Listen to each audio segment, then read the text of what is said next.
In class, we are going to do the step test, which is number 3 on lab 6A.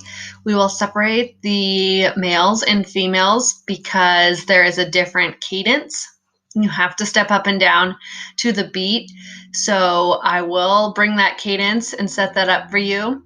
You'll step up and down on a bench for 3 minutes. And at the end, you need to find your heart rate immediately, and then we'll count it for 15 seconds, and you can multiply that by 4, and you'll take your heart rate and look it up on a chart to find out your potential VO2 max. For this lab, outside of class, you need to do one of two things. It's your choice. It's numbers 1 or 2 on the lab, and number 1 is a 1.5-mile run, and number 2 is a 1-mile walk. You only need to walk or run. You do not need to do both. Here's some things that might help you decide which one to do, besides liking running or not.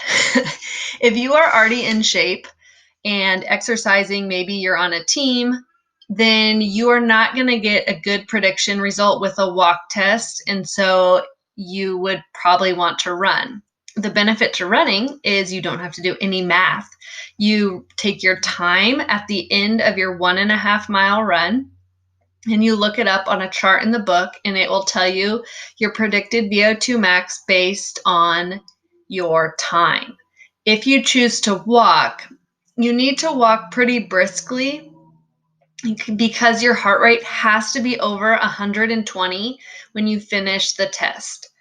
So if you walk at the end, you need to immediately check your heart rate, your pulse, and you need to record your time, and you'll put it into a simple equation and use that to figure out your VO2 max.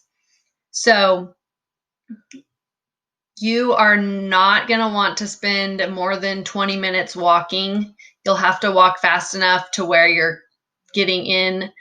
If you walk on the track, it's 4 laps. The track outside, it's 4 laps. So if you walk a lap and it's 5 minutes, that's too slow. Your heart rate's not going to be high enough for the test to work.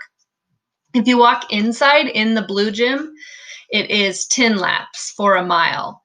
Same if you decide to run, then it would be 6 laps on the outside track or 15 laps on the inside track. And it is okay with me if you use a treadmill or run some other course that you know is 1.5 miles or a mile. Otherwise, the track would be the best place to do this.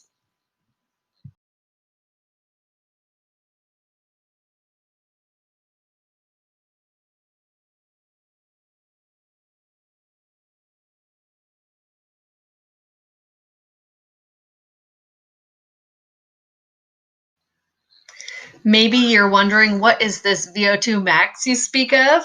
VO2 max is the maximal volume of oxygen that your body can uptake and cycle through in a minute, and that is the gold standard in predicting our cardiovascular fitness. So the higher your VO2 max, the more efficient your body is at cycling oxygen through, which also equates to better energy distribution and better cycling of CO2 and of lactic acid.